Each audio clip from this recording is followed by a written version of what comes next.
한국은 굉장히 중요한 나라인 것만은 사실입니다. 한국의 경제적인 위상이 굉장히 커졌고요. 그리고 안보적으로도 중국을 견제해야 된다고 했을 때 평택 험프리 주한미군 기지는 세계에서 가장 큰 기지라고 하잖아요. 굉장히 중요한 역할을 분명히 할 거고요. 왜냐하면 그만큼 우리나라의 군사력이나 경제력, 외교력이 커졌기 때문에 미국만 바라보기에는 한국의 사이즈가 커졌다라는 그런 인식도 같이 했으면 좋겠습니다. 네, 안녕하세요. 저는 박형주라고 합니다. 2016년부터 2023년까지 미국 워싱턴 DC에 있는 보이스 오브 아메리카라고 하는 곳에서 약 8년 동안 기자 생활을 했습니다. 트럼프가 1월 20일에 취임을 했잖아요. 제가 1월 말에 미국 워싱턴 DC에서 한 일주일 정도 있었거든요. 아무래도 워싱턴 DC는 미국 연방 정부가 몰려 있는 곳이고 공무원들이 많이 사는 곳이다 보니까 어떻게 보면 정부가 바뀌면 가장 많은 영향을 받는 곳이 정부기관 그리고 공무원이라고 할 수 있잖아요. 그걸 좀 약간 피부로 좀 느꼈었던 것 같습니다. 제가 워싱턴 DC를 운전하면서 라디오 방송이나 이런 걸 들을 때 가장 많이 들었던 단어 중에 하나가 트럼프 리버트, 리버스, 터미네이트. 트럼프가 이걸 바꿨다. 트럼프가 이걸 폐지했다. 이런 거였거든요. 지금 말씀하신 것처럼 약 100개 에 이르는 행정명령을 발표를 했다고 하는데 그 행정명령의 대부분을 보면 한마디로 말하면 바이든 지우기, 다른 표현으로 하면 트럼프 일기 이어가기라고 좀 해석을 할 수 있을 것 같습니다.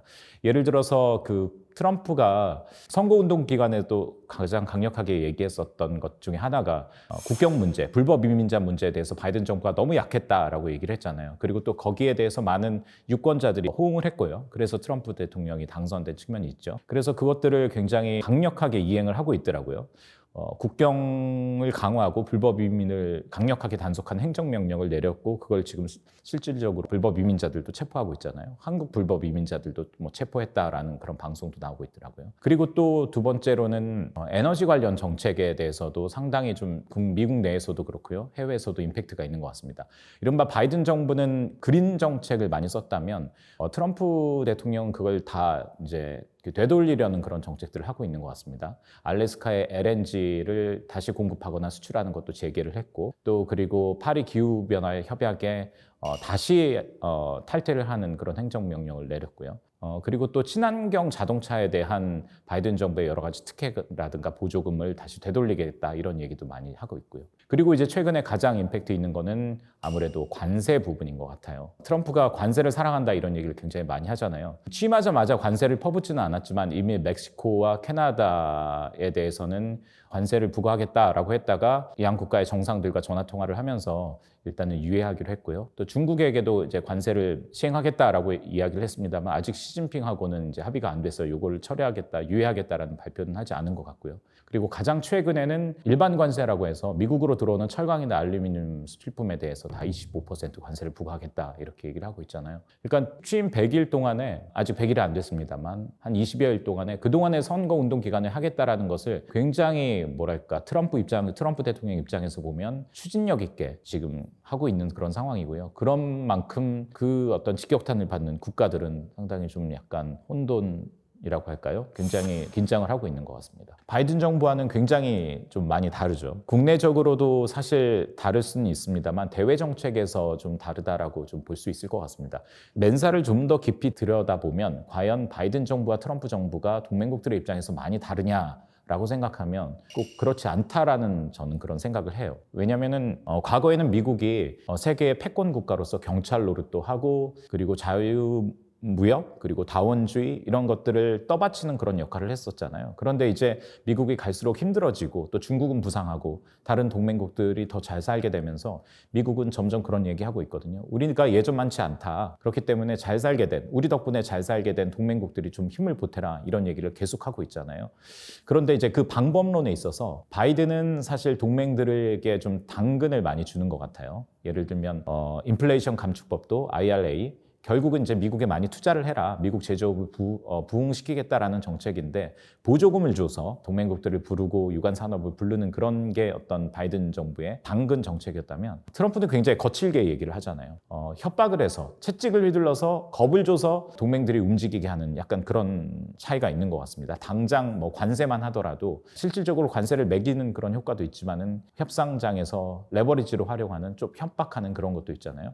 그래서 동맹국들 입장에서 보면은 바이든 정부도 그렇고 트럼프 정부도 그렇고 미국이 우리들에게 요구하는 것은 많지만 그 레토릭의 차이는 상당히 좀 다르다라고 좀 느낄 수 있을 것 같습니다. 트럼프가 과연 미국의 패권주의를 원할 것이냐 이런 부분에 대해서 좀 질문을 해야 될 것 같은데 과연 트럼프가 패권주의로 나가느냐라고 했을 때 저는 우리가 생각하는 정통적인 패권주의와는 조금 다를 거라고 생각합니다. 예를 들어서 그동안의 어떤 미국의 패권주의라고 하면 세계 곳곳에서 미군을 주둔하고 그리고 세계 질서를 떠받치고 자유무역을 떠받치는 그런 역할들을 했었다면 그렇기 때문에 미국 무역 적자가 굉장히 늘어났고 미군들의 희생도 있었고 사실 미국 입장에서는 우리가 굳이 이렇게까지 해야 되나? 라는 그런 생각들이 좀 있었다면 트럼프는 그런 미국인들의 퀘스천에 굉장히 적극적으로 대답했던 정치인이고 그걸 통해서 정권을 잡았다라고 해도 과언이 아니죠. 그렇기 때문에 트럼프가 하려고 하는 대외 정책은 저는 패권주의 입장에서 설명하기보다는 미국 우선주의, 그러니까 미국에게 이익이 되는 것들을 하겠다. 대외 정책에서도 그렇고 군사적인 개입도 굉장히 선택적으로 할 거고요. 그렇기 때문에 과거에 우리가 생각하는 절대적인 미국의 자유주의 이런 것들을 세계 곳곳에 확산해야 된다라는 그런 패권주의와는 조금 결이 다를 거라고 생각합니다. 제가 트럼프 일기 때 워싱턴 DC에서 취재를 했었는데 그때는 사실 트럼프도 그렇고 그리고 트럼프를 맞이하는 미국 사회도 굉장히 갑작스러웠던 것 같아요. 그때만 하더라도 트럼프는 워싱턴의 이단아라고 불렸잖아요. 그리고 심지어는 트럼프가 공화당 후보로 대통령에 당선됐습니다만 공화당 내에서도 든든한 어떤 정치적 기반은 없었거든요. 그래서 트럼프가 임명했던 여러 핵심 참모들, 외교안보 특히 핵심 참모들이 트럼프와 굉장히 코드를 잘 맞는 그런 인사라기보다는 공화당의 정통적인 어떤 관료라든가 장성 출신이라든가 명망가들을 임명을 했습니다. 예를 들어서 렉스 틸러슨 첫 국무장관 그리고 짐 매티스 국방장관 이런 사람들 모두 다 공화당에서 신망받는 그런 인사였는데 하지만 주요 아젠다에 있어서는 트럼프와 굉장히 부딪혔죠. 예를 들어서 짐 매티스 국방장관은 그때 트럼프가 시리아에서 우리가 이슬람 국가와의 전쟁에서 승리했으니까 주둔 미군을 빼자라고 얘기를 했습니다만 당시 국방장관은 그걸 반대를 하면서 결국은 이제 국방장관이 사임을 하는 그러니까 그렇게 일기 때는 굉장히 많은 인사들이 트럼프와 갈등을 빚고 파이어되고 해고되는 그런 일들이 잦았습니다. 그러니까 그만큼 내부적으로도 그렇고 외부에서 봤을 때도 혼란, 카오스 라는 그런 표현을 많이 했었죠. 그게 일기였다면 2기는 4년 동안 트럼프가 절치부심해서 이제 준비를 했습니다. 그렇기 때문에 1기보다 지금 인사 단행되는 것도 굉장히 상당히 안정감 있게 밀어붙이고 있는 그런 상황이고요. 가장 큰 차이점은 역시 인사들인 것 같습니다. 트럼프 주변에 있는 사람들. 앞서 얘기했던 것처럼 1기는 트럼프와 결이 맞지 않는 트럼프와 코드가 맞지 않는 사람들이 많이 있었다면 2기는 트럼프와 코드가 맞는 사람들로 꽉 채워져 있거든요. 그렇기 때문에 트럼프 대통령 입장에서는 굉장히 그립감을 가지고 이 길을 준비한다라고 볼 수 있을 것 같습니다. 사실 트럼프 정부뿐만 아니라 모든 민주주의 국가에서 이제 선출되면 그 100일을 D-Day로 잡고 굉장히 중요하게 생각하잖아요. 그동안에 준비했던 어떤 국정 아젠다를 착착착 해나가려고 할 것이고 정권 초반에 승기를 잡으려고 할 텐데 트럼프 정부도 2기 정부도 역시 마찬가지인 것 같습니다. 인사들이 굉장히 빠르게 이루어졌고요. 그리고 행정명령을 통해서 여러 가지 조치들이 나오고 있고요.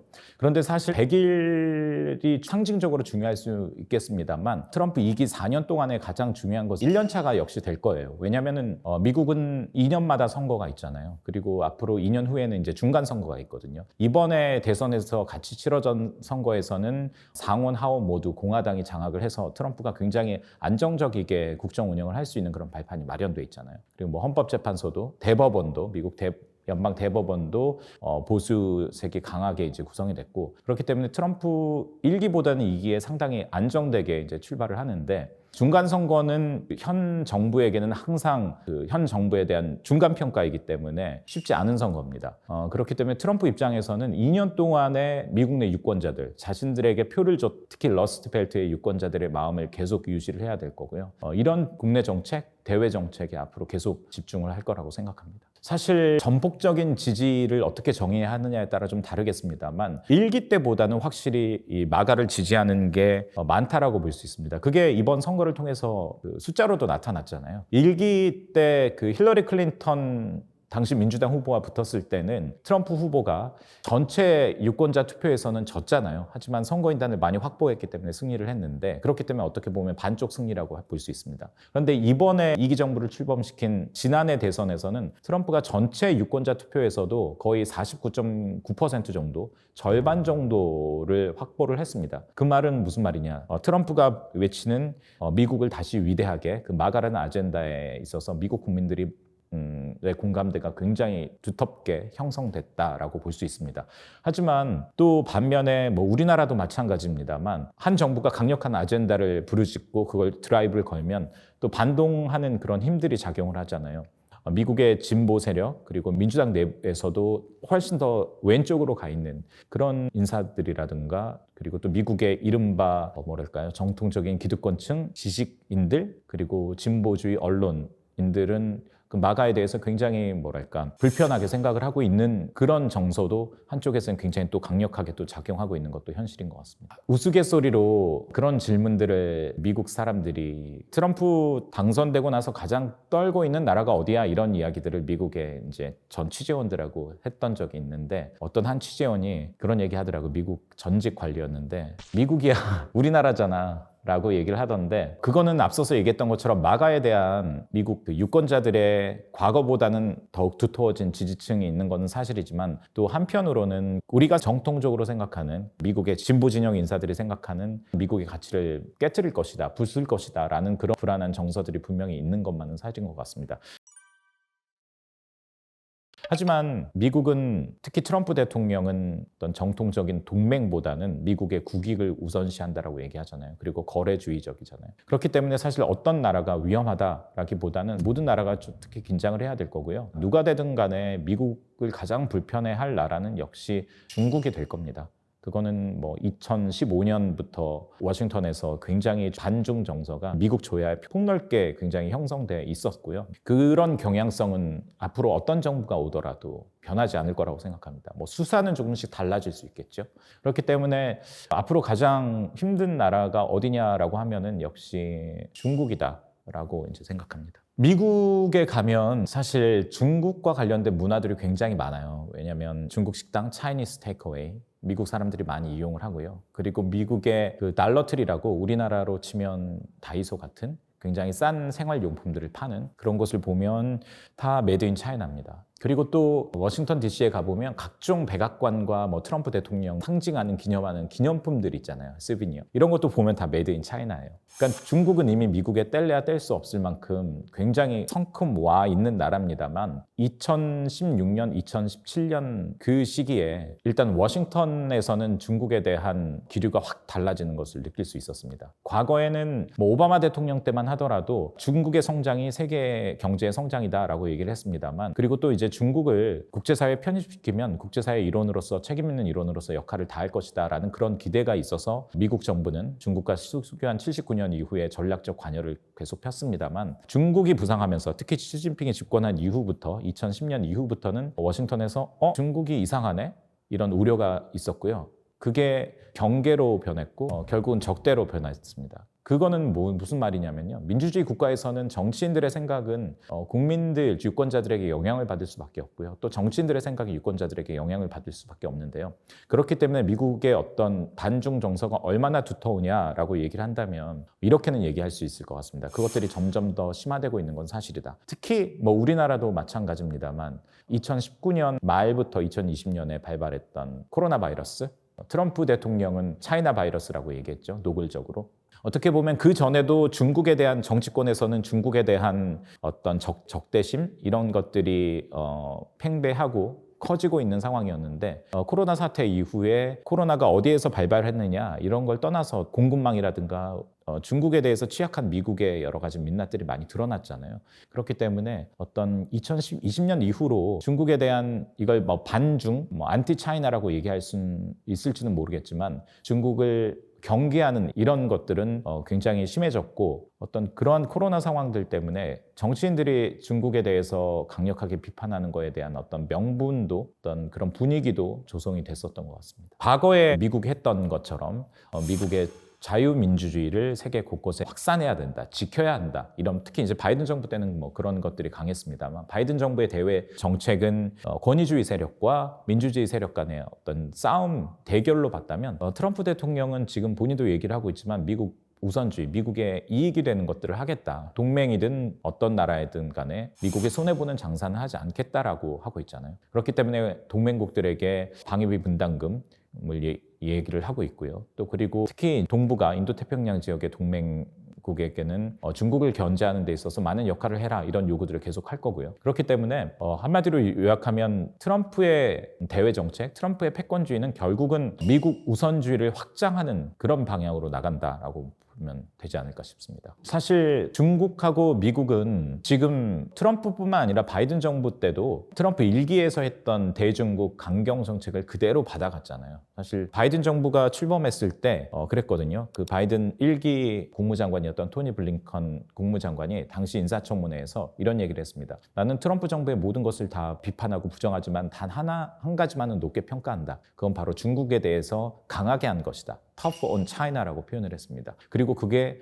미국의 국익을 증진하는 데 도움이 됐다라고 얘기를 했거든요. 그러면서 바이든 정부는 트럼프 정부의 1기 정부의 대중 강경 정책을 계속 이어서 갔고요. 그럼에도 불구하고 트럼프 2기의 사람들은 바이든 정부의 대중국 정책을 비판을 했습니다. 비판한 이유는 약했다라고 얘기를 하고 있거든요. 그러면서 무슨 얘기를 하냐면 바이든 정부가 중국을 적으로 규정하지 않은 것이 잘못됐다라는 그런 얘기를 합니다. 미국의 전략가들은 상대를 무엇으로 규정하느냐를 굉장히 중요하게 생각하거든요. 경쟁자냐, 도전적인 세력이냐, 아니면 적이냐, 동맹이냐. 적이라고 하면 사실 공존할 수 없잖아요. 경쟁자면 선하게 경쟁을 할 수 있는 거지만 그래서 트럼프 2기의 일부 사람들은 중국을 적으로 규정해야 된다라고 얘기를 합니다. 그러니까 물리쳐야 될 대상으로 규정을 하고 있다는 거죠. 그렇기 때문에 이런 분위기와 이런 기조들은 무역 정책에서도 그렇고요. 그리고 또 기술 통제라든가 그리고 안보적인 측면에서도 굉장히 중국에 강력하게 이제 압박을 가할 거라고 생각합니다. 그건 사실 좀 달리 좀 볼 필요도 있을 것 같습니다. 어떤 군사적인 긴장감, 지도자들 간에 트럼프 대통령과 시진핑 간에 수사적인 차원의 군사적 긴장감은 고조될 수도 있다고 생각해요. 왜냐하면 그게 시진핑 발이라기보다는 트럼프 발의 어떤 강력한 레토릭 때문에. 그런데 이제 지난 4년 바이든 정부를 보면은 그게 비단 바이든 정부뿐만 아니라 미국 정부가 그동안에 중국과 대치를 하고 각을 세우면서도 항상 유지하려고 했던 게 군사 당국 간의 커뮤니케이션 채널이거든요. 결국 오판에 의한 충돌을 방지하겠다라는 그런 것이 굉장히 중요하다. 중국뿐만 아니라 미국에게도 오판에 의한 군사적 충돌은 우리의 이익과 부합하지 않는다라는 그런 이제 판단을 했고 그런 것들을 유지하기 위해서 굉장히 노력을 했었죠. 저는 그런 부분은 사실 트럼프 정부에서도 이어갈 거라고 생각합니다. 그리고 이제 트럼프는 실질적으로 굉장히 트럼프 진영의 사람들은 강력한 미국의 군사력을 얘기를 하면서도 동시에 같이 이야기하는 것이 선택적인 힘의 투사를 얘기를 하고 있거든요. 그러니까 모든 분쟁 지역이나 모든 갈등 지역에 우리의 힘을 투사하지 않겠다, 집중하겠다라는 건데 사실 그 힘의 투사는 지금 중국에 집중되고 있는 것은 사실입니다. 그런데 이게 어떤 당장 물리적인 충돌을 염두에 뒀다기보다는 결국은 두 패권 국가잖아요. 두 패권 국가는 모든 영역에서 군사, 안보, 경제, 심지어는 이데올로기까지 대치하고 있는 지점이기 때문에 그런 준비는 계속 할 거라고 생각합니다. 그리고 이제 파나마 운하, 그리고 또 그린란드 이런 거는 사실 1기 때도 이야기를 했었잖아요. 근데 결국은 많은 전문가들도 그렇게 분석을 하고 있습니다만 중국을 견제하려는 포석이다라고 해석을 하면 큰 무리는 없을 것 같습니다. 일단 위쪽에 그린란드를 보면 그린란드는 덴마크령이고 1기 때도 트럼프가 그린란드에 대해서 굉장히 욕심을 내는 이야기를 했었잖아요. 일단 거기에는 히토류라고 하는 천연 자원이 풍부하다고 하잖아요. 그런 것도 있겠습니다만 사실 그린란드 이 북극 이쪽에는 미국이 러시아, 특히 중국의 대륙간 탄도미사일 활동을 탐지할 수 있는 중요한 위치입니다. 전략적인 위치이기 때문에요. 그리고 이제 미국과 중국의 경쟁이 심화되면서 또 군사적인 긴장이 고조됐을 경우에는 그 미국은 분명히 그린란드에서 전략기지를 통해서 중국을 들여다보고 싶은 그런 마음이 있을 것입니다. 그리고 파나마도 역시 사실 파나마가 중앙 아메리카에서 대서양과 태평양을 연결하는 그래서 그 지역을 운항하는 상선이라든가 구담들이 굉장히 멀리 돌아가지 않고 가까이 갈 수 있는 굉장히 상업적으로도 그렇고요. 그리고 해군력 측면에서도 중요한 곳이죠. 그런데 그곳에서 중국의 영향력이 계속 확대되고 있습니다. 그러니까 중국의 물동량도 점점 늘어나고 있고요. 파나마 운하를 관리하는 제반 시설에 대한 중국의 자본도 많이 들어가고 있고요. 그렇기 때문에 미국 입장에서는, 트럼프 정부 입장에서는 이런 전략적인 지역에서 중국에 대한 영향력이 확대되는 것을 당연히 견제할 수밖에 없고요. 그렇기 때문에 이것을 단순히 어떤 영토를 확장하겠다라는 차원에서 접근하기보다는 중국과의 패권 경쟁에서 주도권을 쥐겠다. 미국의 앞마당에서 중국의 영향력이 확대되는 것을 견제하겠다. 이런 움직임으로 보면 될 것 같습니다. 중국하고 미국과의 대만을 놓고 미국과 중국의 기싸움. 사실 저는 기싸움이라는 표현이 참 적합하다라고 일단은 생각을 합니다. 왜냐하면 사실 미국과 중국의 관계가 좋았을 때는 대만이 그렇게 큰 문제가 되지는 않았습니다. 대만을 둘러싼 중국과 미국의 이견은 과거에도 존재했었거든요. 그렇지만 그것들이 큰 갈등이나 민감한 이슈로 대두되지는 않았습니다. 하지만 미중 간의 관계가 안 좋을 때, 대치할 때는 이 대만이 굉장히 끓는 발화지점이 되고 있는 것만은 사실입니다. 특히 제가 워싱턴 DC에 있었을 때 2021년에 데이비드슨 창이라는 말이 유행을 했거든요. 그 말은 2021년 당시 인도태평양 사령관이었던 필립 데이비슨이 상원 군사위원회 청문회에 나와서 이런 얘기를 했습니다. 타이완 병합은 중국의 야심찬 목표다. 그리고 그 위협은 향후 6년 안에 분명해질 것이다 라고 얘기를 했습니다. 그게 2021년의 발언이니까 6년을 다음에 2027년이죠. 그러니까 그 2027년에 중국의 타이완 침공설이 그때부터 이제 본격적으로 이제 대두됐었는데, 그 말은 왜 나온 거냐면 시진핑 주석이 중국 인민해방군에게 타이완을 병합할 군사적인 준비를 2027년까지 마쳐라라고 명령을 했다고 하죠. 그런 것들을 미국의 군 고위 관계자들이 공식적으로 확인을 했습니다. 2021년부터 1년에. 그러면서 이제 2027년 타이완 침공설이 이제 대두가 됐었는데요. 사실 미국 입장에서도 타이완은 굉장히 전략적으로 중요한 곳입니다. 크게 보면 안보적으로, 경제적으로 이제 중요할 텐데요. 안보적으로는 중국이 군사적인 작전을 위해서 설치한 가상의 선을 우리가 도련선이라고 하는데, 제1도련선이 타이완을 지납니다. 일본 오키나와 타이완, 필리핀을 이렇게 지나는데, 그 선은 어떤 의미를 가지고 있냐면 중국이 서태평양으로 해군력을 투사하고 나아가기 위해서는 그 선을 반드시 지나야 하는 거고요. 그리고 미국 입장에서는 중국을 그 지역으로 묶어두기 위해서는 타이완을 반드시 사수해야 되는 그런 전략적으로 중요한 곳이 타이완입니다. 그리고 또 경제적으로도 지금 미중 간의 반도체 패권 벌이고 있잖아요. 타이완이 파운드리 세계의 60% 정도 이제 의지하고 있다고 하니까 거기에서 이제 분쟁이 일어나고 충돌이 일어난다면 미국 뿐만 아니라 그 주변 타이완의 반도체에 의지하고 있는 많은 동맹국들에게 큰 타격을 주겠죠. 그런 실리적인 측면, 그리고 안보적인 측면에서 타이완은 굉장히 중요한 곳인 것만은 분명합니다. 그런데 이제 트럼프와 바이든 정부에 좀 달랐던 기조가, 바이든 말기에 기자들이 그런 질문을 많이 했었거든요. 중국이 타이완을 공격하면 미국이 지켜줄 것이냐. 그동안에 미국은 그 부분에 대해서 전략적인 모호성을 유지했었거든요. 그런데 바이든 대통령은 우리는 타이완을 수호할 것이다 라고 공공연히 얘기를 했어요. 그 말은 전통적인 미국 정부의 타이완에 대한 전략적 불투명성과는 상반되는 이야기를 바이든이 한 거잖아요. 그렇지만 트럼프는 선거운동 기간에 똑같은 질문을 받았을 때 나는 얘기하지 않겠다라고 얘기를 했어요. 그 말은 무슨 말이냐면 트럼프는 중국과의 관계에서도 그렇고 타이완 간의 관계에서도 서로를 상대에 대한 어떤 그런 위협, 타이완 입장에서는 중국에 대한 위협, 중국 입장에서는 타이완, 그런 것들을 상대편과의 협상 테이블에서 분명히 레버리지로 이용을 하려고 할 겁니다. 예를 들면 타이완의 어떤 경제적으로, 그리고 이런 부분들을 압박하면서 우리가 중국의 군사적인 행동이나 강압적인 행동으로부터 우리가 당신들을 지켜주지 않을 수도 있다, 이런 뉘앙스를 펼치면서 타이완에게 긴장감을 조성하면서 본인들이 원하는 것을, 트럼프 대통령이 원하는 것을 취하려고 할 수도 있을 거고요. 그리고 또 시진핑과의 무역 협상이나 다른 것의 협상에 있어서 타이완에 대해서 조금 시진핑이 원하는 그런 말들을 레토릭으로서, 립 서비스로서 함으로써 시진핑을 끌어당기려고도 할 수도 있을 것이고요. 그러니까 트럼프는 미중 간의 타이완 문제를 굉장히 전략적으로, 그리고 어떤 거래주의 입장에서 이용할 가능성이 저는 충분히 있다고 생각합니다.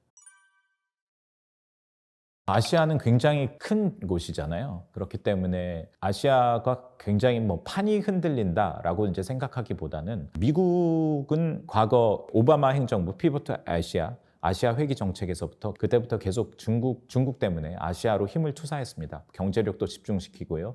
그리고 또 국방력도 아시아에 많은 그 재원을 지금 투자하고 있는 그런 상황이잖아요. 그렇기 때문에 그런 것들이 트럼프 정부의 때도 계속 이어질 거고요. 다만 중국과의 갈등이 심화되면 특히 우리 한국 입장에서는 트럼프 정부로부터 많은 압박들이 들어올 겁니다. 대중국 견제에서 더 큰 역할을 해라. 경제적인 역할뿐만 아니라 군사 안보적인 역할을 해라 라고 이야기를 한다면 사실 그런 움직임들이 우리 한국 정부에서는 굉장히 부담으로 작용할 수 있겠고요. 그러니까 트럼프 얘기했던 국제적인 어젠다들은 사실 상당히 많이 연결이 돼 있습니다. 예를 든다면 러시아와 우크라이나 전쟁, 그것도 곧 끝내겠다라고 했잖아요. 우리 입장에서는 거기에 북한군이 파병된 그런 상황이기 때문에 북한 문제가 관련이 돼 있고요. 또 중국과 앞서서도 얘기했지만 대만과 중국과의 갈등도 이게 실질적으로 군사적인 갈등으로 불거진다면 그게 한반도의 안보적인 영향이 없다라고 볼 수 없습니다. 그렇기 때문에 사실 중국 문제에서도 우리 한반도에는 굉장히 좀 긴장을 해야 되는 그런 상황이 벌어질 거기 때문에 아시아의 판이 흔들린다라기보다는 우리 입장에서는 트럼프가 하려고 하는 대중국 정책 그리고 북한 정책, 김정은과 협상하겠다고 하죠. 그러니까 한반도 안보에 굉장히 많은 영향을 미치는 일들이 많이 일어날 수 있다라고 저는 생각을 합니다. 한국하고 미국은 앞서 얘기했던 것처럼 70년 된 동맹이고요. 그리고 또 미국의 관리들이 한국은 미국에게 어떤 나라야? 라고 물어보면 인도태평양의 평화와 안보를 위한 핵심 축이다 라고 얘기를 합니다. 그렇기 때문에 사실 중요하죠. 한국 분들은 그런 질문 많이 하시더라고요. 미국은 일본을 더 좋아해? 아니면 한국을 좋아해? 한미동맹이 우선이야? 미일동맹이 우선이야? 이런 질문 많이 하고 궁금하잖아요. 저도 워싱턴에 있을 때 전문가들에게 많이 물어봤거든요. 그때마다 공통적으로 하는 얘기가 한미동맹 이건 사과와 오렌지의 문제다. 사과는 사과의 맛이 있고 오렌지는 오렌지의 맛이 있기 때문에 한미동맹과 미일동맹을 똑같은 성격으로 보면 안 된다라고 이제 얘기를 하는 게 이제 미국 전략가들의 이야기고요. 그러니까 다시 말해서 미국 입장에서는 한국은 굉장히 중요한 나라인 것만은 사실입니다. 한국의 경제적인 위상이 굉장히 커졌고요. 대미 직접 투자도 굉장히 늘어났고요. 그리고 안보적으로도 중국을 견제해야 된다고 했을 때 한국은 평택 험프리 주한미군 기지는 세계에서 가장 큰 기지라고 하잖아요. 굉장히 중요한 역할을 분명히 할 거고요. 그렇기 때문에 굉장히 안보적으로 중요한 그런 곳이라고 할 수 있죠. 그렇다면 한국에게 미국은 얼마나 중요한가? 라고 얘기했을 때 굉장히 중요합니다. 저는 개인적으로 과거 70년의 한미동맹과 한미관계와 지금 현재의 한미관계와 한미동맹은 조금 성격이 조금씩 바뀔 필요는 있다고 생각합니다. 그렇다고 해서 한미관계나 한미동맹을 축소하자라는 것은 아니고요. 결코. 하지만 성격들을 좀 변화시킬 필요는 있다. 왜냐하면 과거에는 우리가 미국의 경제적으로 안보적으로 많은 부분들을 의지했었다면 그리고 미국 중심의 안보, 경제 정책을 짜나갔다면 지금은 조금 다변화할 필요도 있죠. 왜냐하면 그만큼 우리나라의 군사력이나 경제력, 외교력이 커졌기 때문에 여전히 미국이 중요합니다만은 미국만 바라보기에는 한국의 사이즈가 커졌다라는 그런 인식도 같이 했으면 좋겠습니다.